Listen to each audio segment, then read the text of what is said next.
wabarakatuh. Perkenalkan, nama saya Rohayani.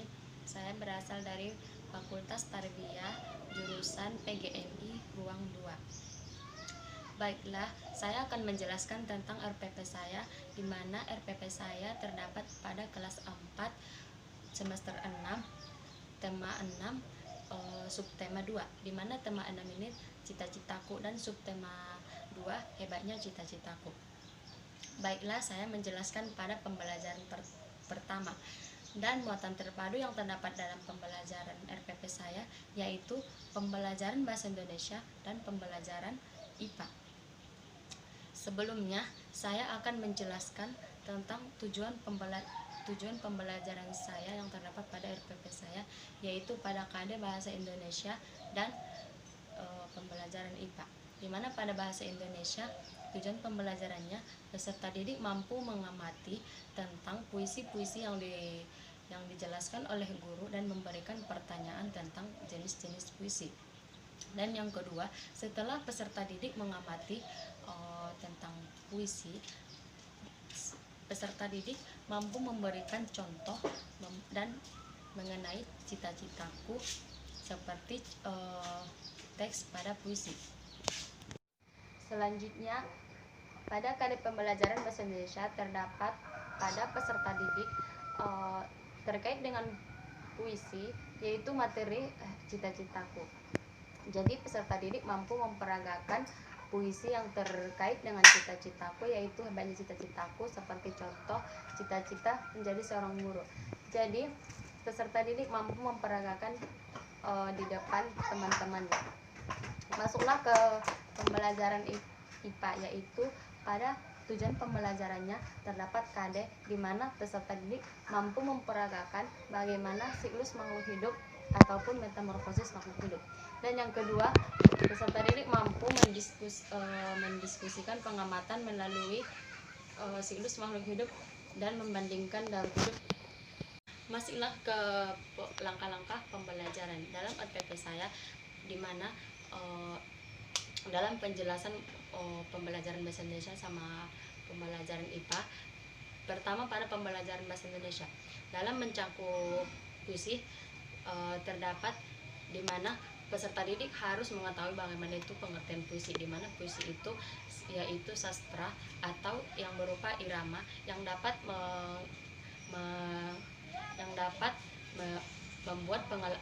mendapat kesadaran si pengarang dan mengembangkan karyanya yang telah dibuat oleh si pengarang. Dan kemudian terdapat pada puisi bagaimana unsur-unsur dalam puisi. Yang pertama, ada unsur intrinsik dan ada ekstrinsik. Unsur intrinsiknya itu terdapat ada nada, suasana, pemikiran, perasaan si pengarang. Dan ekstrinsiknya di situ terdapat di mana si pengarang mampu membuat pengarangnya. Jadi untuk menjelaskan kepada peserta didik, bisa kita membuat peserta didik atau mengajak langsung peserta didik ke outdoor atau keluar, di mana kita memperlihatkan kepada peserta didik di sekitar lingkungan kita. Jadi kita membuat tema seperti contoh kita melihat seorang guru. Jadi seorang guru tersebut kita bisa membuatnya seperti ke dalam puisi. Baiklah, pada pembelajaran IPA terdapat di mana langkah-langkah pembelajarannya seorang guru mampu menjelaskan bagaimana itu metamorfosis.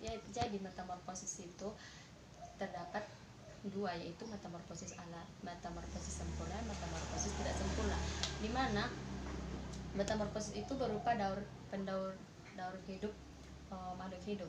Jadi yang saya jelaskan metamorfosis sempurna, di mana metamorfosis sempurna yaitu seperti katak, kupu-kupu, dan dimulai dari bertelur seperti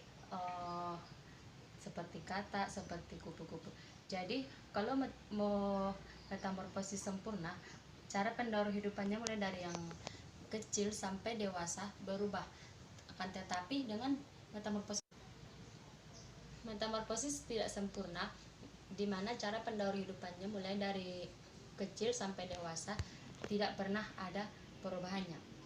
Beda dengan metamorfosis sempurna. Kalau metamorfosis sempurna mulai dari yang kecil sampai dewasa memiliki perubahan.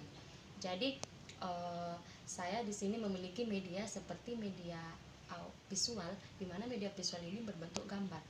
Jadi yang saya mau jelaskan kepada peserta didik dalam RPP saya, di sini terdapat media visual berupa gambar, di mana di sini saya memberikan kepada peserta didik, di mana ini siklus daur hidup kupu-kupu. Jadi siklus daur hidup kupu-kupu ini sebagai metamorfosis sempurna, karena ini yang pertama telur, yang kedua berubah menjadi ulat, kemudian berubah menjadi yang ketiga kepompong, sama yang terakhir kupu-kupu atau imago, kupu-kupu dewasa. Jadi penjelasan mengenai siklus daur hidup kupu-kupu ini terlihat berbeda, karena ya mulai dari yang pertama, mulai kecil bertelur sehingga imago berubah bentuknya. Beda dengan metamorfosis tidak sempurna, di mana metamorfosis tidak sempurna memiliki perbedaan tidak memiliki perbedaan, akan tetapi metamorfosis tidak sempurna mulai dari yang kecil sampai dewasa, seperti contoh belalang.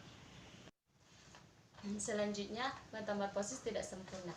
Jadi, saya memakai media visual berupa gambar, di mana di sini yang saya buat pertama siklus makhluk hidup seperti belalang, di mana belalang ini metamorfosis tidak sempurna karena mulai dari proses bertelur sampai belalang kecil sampai dewasa tidak memiliki perubahan bentuk. Yang pertama mulai dari larva atau belalang kecil dan kemudian menjadi imago atau belalang dewasa. Jadi pendekatan saintifik, di mana si peserta didik bisa bertanya, mengajukan pertanyaan ataupun mencoba, sehingga peserta didik mampu mengetahui bagaimana itu metamorfosis sempurna ataupun metamorfosis tidak sempurna. Yang lengkapnya cara pendauran hidup makhluk hidup yang berbeda. Kemudian setelah dipaparkan dalam penjelasan, baik itu muatan pembelajaran bahasa Indonesia dan pembelajaran IPA, peserta didik yang berkelompok mampu memperagakan di depan teman-temannya dan membuat sesuai dengan tema hebatnya cita-citaku, membuat puisi seperti cita-cita seorang guru dan membandingkan siklus makhluk hidup yang berbeda, baik itu metamorfosis sempurna dan tidak sempurna. Cukup sekian isi RPP saya, kurang dan janggalnya saya mohon maaf. Wabillahi taufiq wal hidayah. Assalamualaikum.